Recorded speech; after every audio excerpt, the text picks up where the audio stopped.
Hello everyone, स्वागत है आप सभी का हमारे चैनल पर। अगर आप क्लास 10th या 12th में हैं और आपने बोर्ड एग्ज़ाम की तैयारी कर रहे हैं तो आप जानते हैं कि इंग्लिश ग्रामर और पोएट्री सेक्शन में फिगर ऑफ स्पीच से हर साल काफ़ी अच्छे ऑब्जेक्टिव क्वेश्चन पूछे जाते हैं। सिमिली और मेटाफर तो हम आसानी से पहचान लेते हैं, लेकिन जब पेपर में थोड़े ट्रिकी कॉन्सेप्ट्स जैसे ऑक्सीमोरन, पैराडॉक्स आ जाते हैं तो हमारे नंबर कट जाते हैं। पिछली वीडियो में हमने इन सभी के कॉन्सेप्ट्स को बहुत अच्छे से समझा था और 10 प्रश्न का एक सेट भी सॉल्व किए थे। अब उसी सीक्वेंस को हम लोग आगे बढ़ाते हुए चलिए next top 10 figure of speech के क्वेश्चन सॉल्व करते हैं और आइडेंटिफाई करते हैं कि किस प्रश्न में कौन सा फिगर ऑफ स्पीच यूज हुआ है।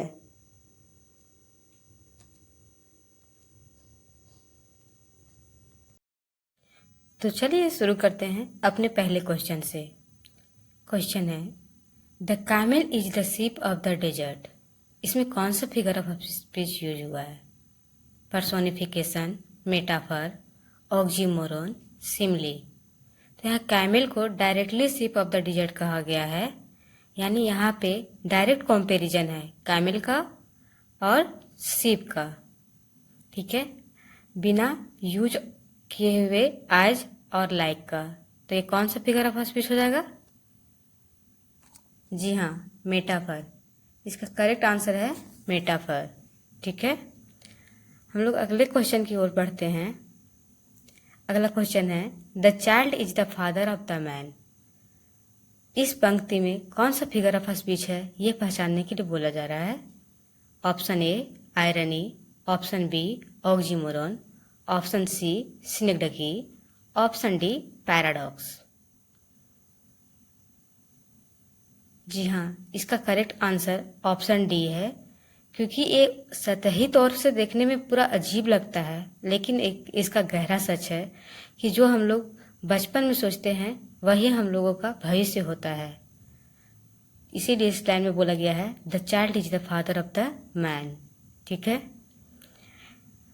अब हम लोग अगले प्रश्न की ओर बढ़ते हैं, क्वेश्चन नंबर 3 की ओर।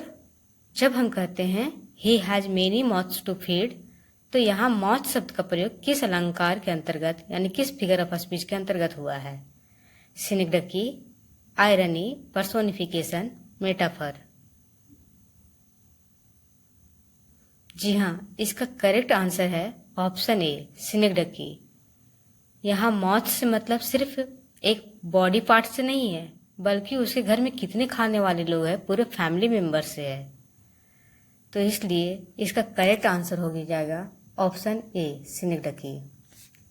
ठीक है, आइए अगले प्रश्न की ओर बढ़ते हैं, क्वेश्चन नंबर 4 की ओर।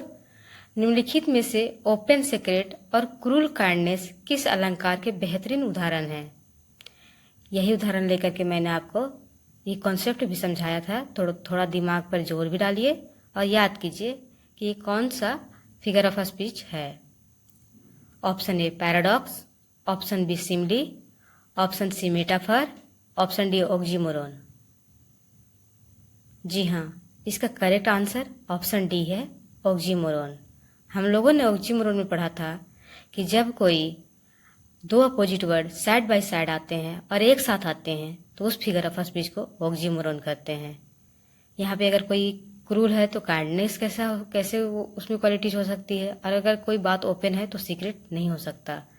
इसलिए इसका करेक्ट आंसर है ऑप्शन डी। ओके, आइए अपने 5वें सवाल की ओर चलते हैं हम लोग। Death lays his icy hands on king. इस पंक्ति में डेथ को एक ह्यूमन गुण दिया गया है, क्वालिटी दी गई है। डेथ जो है अपना हैंड रख रहा है, आइसी हैंड, ठंडे हाथ रख रहा है किस पे? किंग पे। तो ये किस फिगर ऑफ स्पीच का एग्जाम्पल है? मेटाफर, सिनेक्डकी, पर्सोनिफिकेशन या आयरनी। यस, इसका correct answer option C personification है।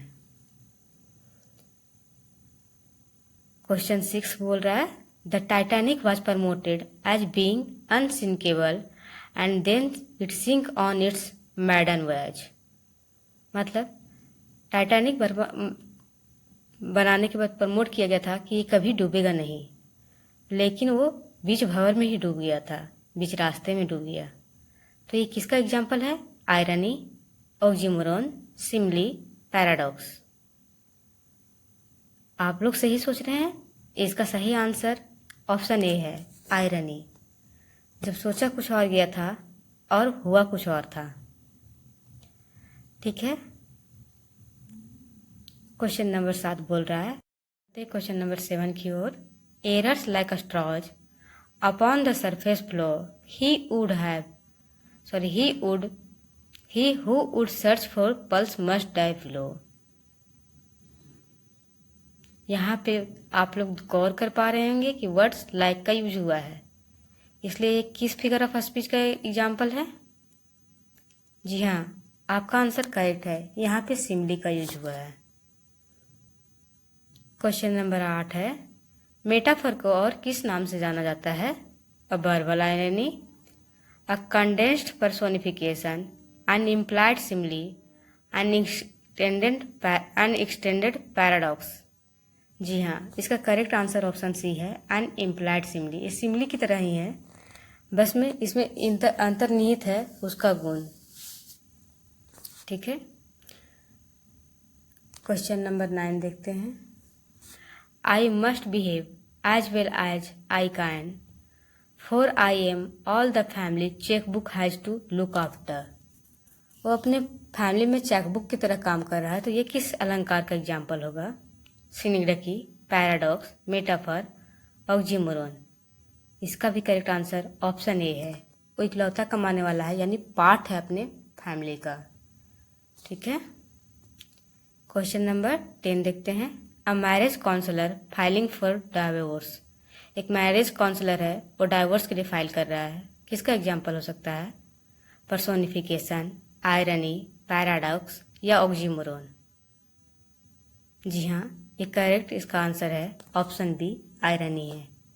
मैरिज काउंसलर शादी को बचाने के लिए सलाह देता है, लेकिन वो खुद की शादी को तोड़ने के लिए डाइवोर्स फाइल कर रहा है।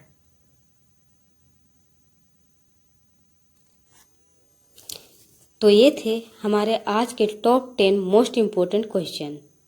और दोस्तों, यहाँ आपने एक ज़रूरी बात नोटिस की होगी, जैसा कि आप लोग देख रहे थे, क्लास 12 के सिलेबस से ही बहुत सारे क्वेश्चन आगे जाकर पीजीटी जैसे बड़े लेवल्स के एग्ज़ाम में भी पूछे जाते हैं, चाहे वो नोटिस राइटिंग हो, रिपोर्ट राइटिंग हो, ईमेल राइटिंग के फॉर्मेट्स हो या फिर कुछ और। इसलिए कहती हूँ कि अपने बेसिक्स को मजबूत कीजिए। और हाँ, अगर आपके घर में या जान पहचान में कोई बड़े भाई या बहन है जो पीजीटी, टीजीटी या किसी टीचिंग एग्ज़ाम्स की तैयारी कर रही हैं, तो उनके साथ भी इस वीडियो को आप शेयर कर सकती हैं, क्योंकि ये क्वेश्चन उनके लिए भी उतनी ही इम्पोर्टेंट है। अगर आपको वीडियो पसंद आई हो तो वीडियो को लाइक और चैनल को सब्सक्राइब करना ना भूलें। Thank you. Keep learning.